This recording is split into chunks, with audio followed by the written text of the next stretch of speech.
Selamat pagi adik-adik, kembali kita akan belajar tentang program Java. Untuk topik hari ini kita akan belajar tentang decision atau istilah lainnya disebut sebagai conditional statement. Kita akan pelajari tujuan belajar decision, lalu apa saja jenis perintah decision dan ke contoh programnya. Tujuannya tentu kalian sebagai mahasiswa dapat memahami perintah untuk seleksi kondisi, ya, seleksi kondisi atau conditional statement. Yang kedua, mahasiswa dapat menggunakan berbagai conditional statement dalam berbagai kebutuhan. Nah, tentu kalau kalian sudah tahu apa fungsi dari perintah decision atau conditional statement ini, maka kalian bisa menggunakannya sesuai dengan kebutuhan yang kita inginkan dalam program. Nah, kita lanjut tentang apa itu sih sebenarnya conditional statement atau perintah decision. Jadi perintah decision atau conditional statement ini merupakan perintah untuk menguji suatu kondisi yang ada sehingga menghasilkan atau mencetak statement yang paling benar. Ya, statement itu output yang ingin ditampilkan atau ingin dicetak. Jadi, decision atau conditional statement dapat dipahami melalui gambar flowchart berikut ini. Nah, dari flowchart ini bisa kita lihat, ini ada suatu kondisi, D ada decision, dimasukkan suatu nilai, lalu apa kondisinya? Tentu kondisinya harus diketahui, maka dia akan diuji. Jika kondisinya itu sesuai benar, ya, maka yang akan dicetak atau ditampilkan adalah statement A atau pernyataan A. Namun jika kondisinya tidak sesuai, maka pernyataan B lah yang akan ditampilkan. Selesai ya.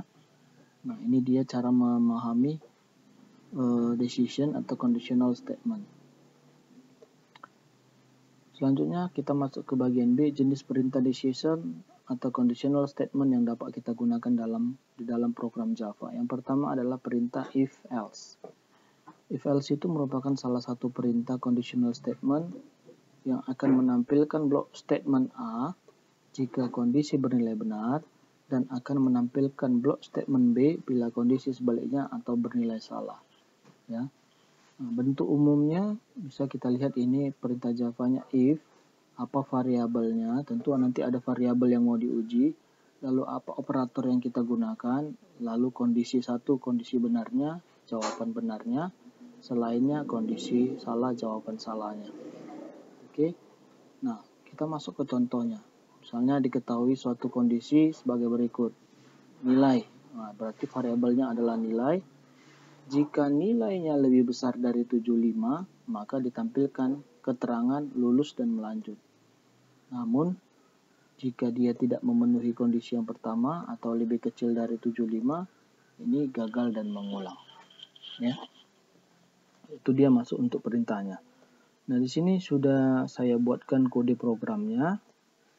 Tapi kalau ini nggak bisa kalian copy. Kenapa? Karena kalian harus buatkan nama project, nama package, dan nama kelas yang sesuai. Nah, di sini sudah Bang buatkan yang sesuai ya. Jadi kalian harus bisa memahami membuat project, package, dan kelas. Oke, karena ini sesuai jadi bisa langsung Abang kopikan. Kalau kalian langsung dibuatlah seperti langkah-langkah pertama membuat project, package, dan kelas. Untuk programnya bisa kalian kopikan mulai dari yang berikut ini ya. Untuk kalian yang beda projectnya nanti mulai dari sini kalian kopikan. Nah, ini dia untuk programnya. Nah, ini pengujian masukkan nilainya. Jadi Abang terangkan sedikit. Di sini kita deklarasikan variabel scanner. Kita sudah belajar input data tentang scanner. Nah, nama variabel scannernya dideklarasikan sebagai baca, new scanner. Nah, jadi dia nanti menginputnya kita melalui tombol keyboard ya, input data. Lalu masukkan nilai, int, nilai ya. Ini variabel nilai yang mau diuji. Kita deklarasikan dulu dia sebagai tipe data integer. Sama dengan, nah baca ini adalah variabel scannernya. Jadi kita kirim dia datanya itu harus dimasukkan ke dalam scanner supaya penginputan datanya dapat dilakukan melalui keyboard. kita deklarasikan sebagai next integer karena nilainya integer. String ini kita deklarasikan variabel keterangan, nilainya kosong saja karena belum ada isinya. Nanti setelah diuji baru ada isinya, kita isi dengan keterangan yang ingin kita tampilkan. Nah, kita lihat di sini pengujiannya. If variabelnya adalah nilai, ya, variabelnya nilai, operatornya adalah lebih besar sama dengan 75, ya.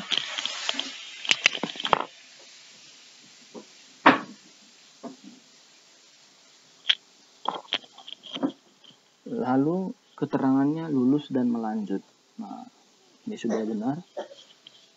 Sudah lengkap programnya, coba kita jalankan, Ctrl F11 ya. Kita okekan. Nah, di sini kan muncul ya, ini dia input data dari keyboard menggunakan kelas scanner ya. Kita masukkan nilainya. Tadi kalau dia nilainya lebih besar dari 75, kita buat 78, enter, maka yang muncul lulus dan melanjut. Kita coba yang lain. Nah, misalnya kita masukkan nilainya 50, maka yang muncul adalah gagal dan mengulang. Nah, inilah untuk perintah conditional statement if ya, menggunakan if. Dia akan menguji nilai yang benar, jawaban yang benar, dan jika nilainya yang salah maka jawaban yang salah lah yang ditampilkan. Itu dia untuk kode programnya, contoh yang pertama.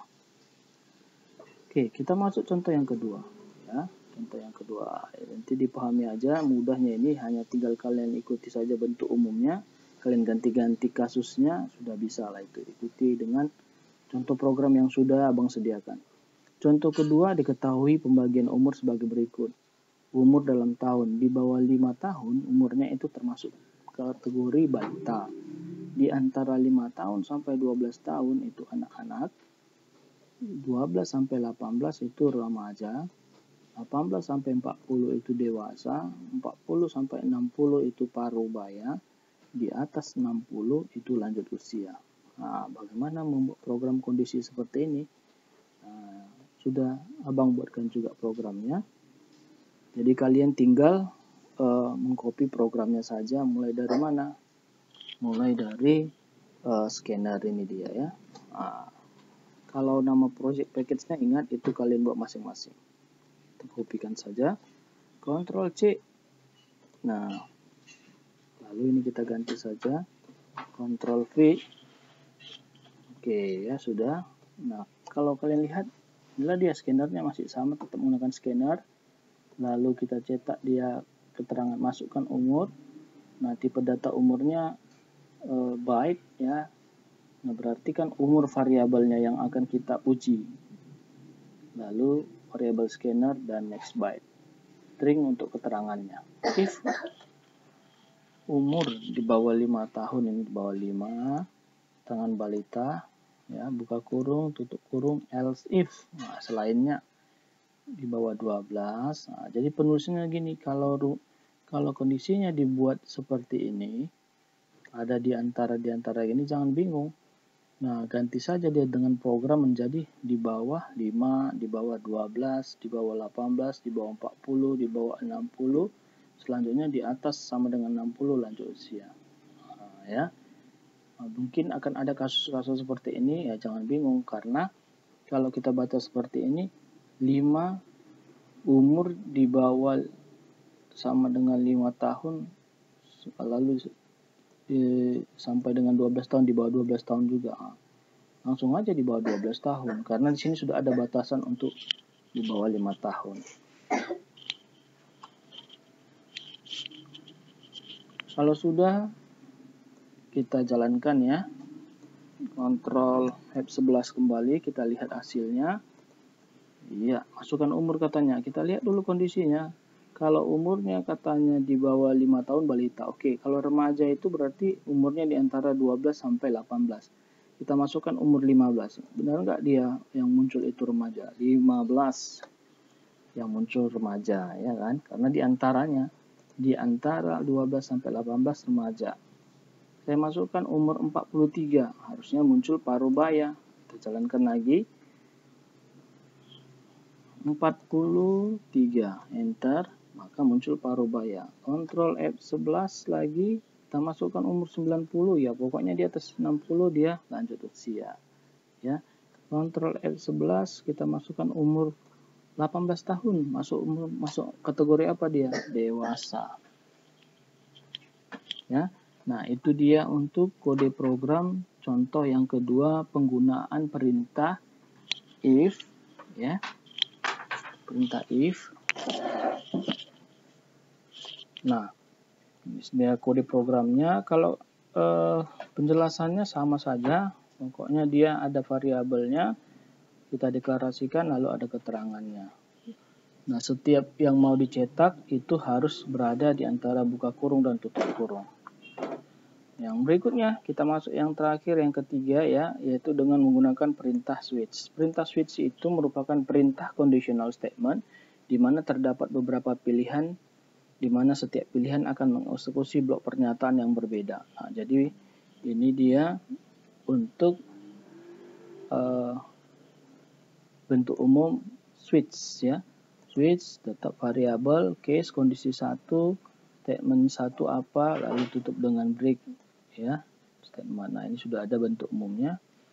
Lalu kita masuk ke contohnya. Contohnya begini, diketahui ada kode. Kodenya itu ada 3, TK, SI, dan AK. Kalau kodenya TK, maka prodinya teknik komputer, SI sistem informasi, AK akuntansi.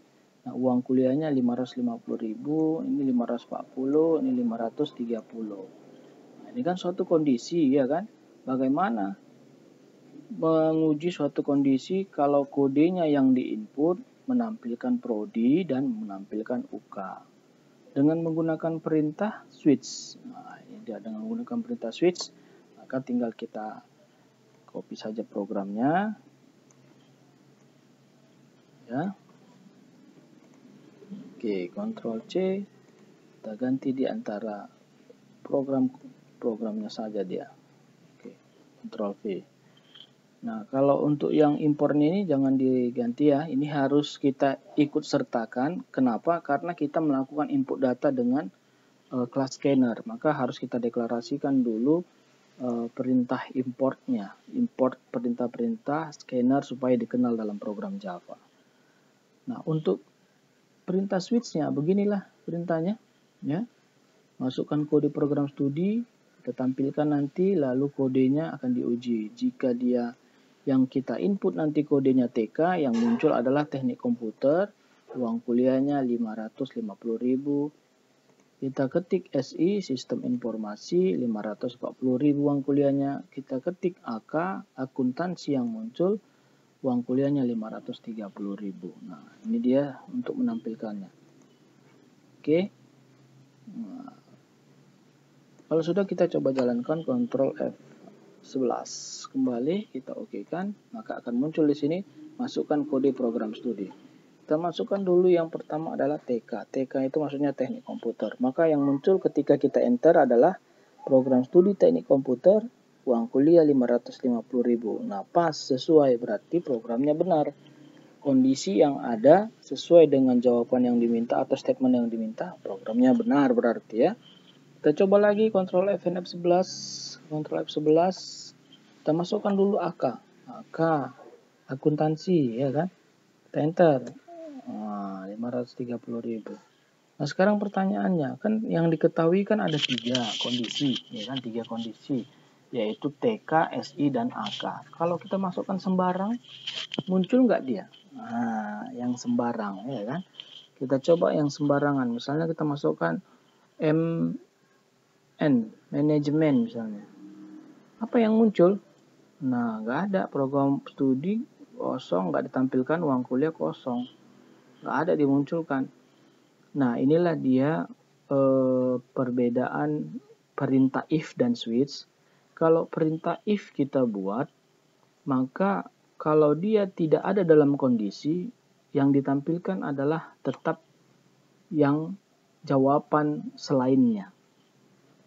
Nah, kalau kita ulas kembali lagi tadi, misalnya ini abang balikkan lagi, ada misalnya ini tadi, kan ini kondisinya benar, kita masukkan nilai, kan di atas 75 itu kan banyak ya, 75, 76, 77, 78, 79, 80, 1000 pun di atas 75, kan gitu kan.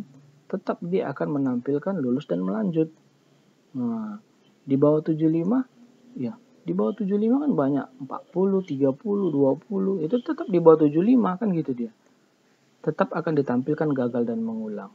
Nah, kalau dia switch, apa yang ada di sini saja yang akan, kondisi di sini saja yang akan ditampilkan di proses. Selainnya akan tidak ditampilkan atau nol dibuat. Hasilnya nggak ada, karena memang tidak ada di situ pengujian untuk di luar kondisi TK, SI, dan AK. Nah, ngerti ya maksudnya ya? Nah, saya ulangi lagi kalau kurang mengerti. Kalau dia perintah if, kita kan menggunakan perintah if. Ya, dia akan mencetak statement atau menampilkan statement sesuai kondisi. Nah, kalau tidak sesuai kondisi, maka dia akan mencetak yang selainnya. Kan tidak sesuai. 75 misalnya tadi. Yang sesuai di atas 75. Di atas sama dengan 75, 80 misalnya. Ya, tetap dicetaknya lulus dan melanjut. Nah, kalau kita buat nilainya 30. Nah, di sini kan nggak ada 30. Tapi kan dia masih sesuai kondisinya. Nah, gitu dia. Maka yang akan dibuat gagal dan mengulang. Jadi tetap akan ditampilkan lulus dan melanjut atau gagal dan mengulang. Sementara kalau switch bisa dia tidak akan ditampilkan kalau tidak ada kondisinya di sini. Ya, sama seperti ya kondisi ini juga menggunakan if. Di sini kan umur di bawah 5 tahun. Umur di bawah 5 tahun balita. Nah, kalau kita buat 2 tahun ya tetap kan di bawah 5 tahun, tetap balita dibuatnya. Nah, begitu juga lanjut usia, di atas 60 lanjut usia katanya. Ya kita buat umurnya misalnya 200 tahun dianggap lanjut usia. Nah, tapi kalau switch, apa yang ada di sini saja yang diuji, itulah yang akan diproses dan ditampilkan. Kalau tidak, maka dibuatnya nanti 0. Nggak ada MN. Ya. Yang ada hanya ketiga tadi kondisi yang kita input atau kita masukkan dalam program. SS misalnya, sastra. Nggak ada program studi SS. Uang kuliahnya ya tentu 0 lah dibuat. Begitu dia, karena kita deklarasikan di sini sudah dalam bentuk 0. Oke ya. Nah, ini dia untuk topik Java yang keempat. Ini mudah ini topiknya. Ya. Biasa ini setiap bahasa pemrograman pasti ada namanya conditional statement. Ya. Maka hanya bentuk-bentuk penulisannya saja yang perlu kalian pahami karena dia berbeda-beda. Nah, jadi kalau kalian sudah paham ketika belajar QBasic menggunakan if, belajar Pascal menggunakan if, Visual Basic juga ada, PHP juga ada. Nah, Java tentunya juga ada dan dengan bentuk umum yang berbeda dan pasti kalian akan juga mudah memahaminya. Jadi tinggal ikuti saja, ini buka, tutup, lalu apa statementnya. Kalau dia switch, dia dibuka di awal, switch dulu, lalu dibuka, yang di akhirnya dia ditutup. Setelah itu pengujiannya di dalam. Nah, itu bedanya ya. Ini dulu video yang abang siapkan adik-adik untuk topik Java yang keempat. Tetap semangat belajarnya dan selamat pagi semuanya.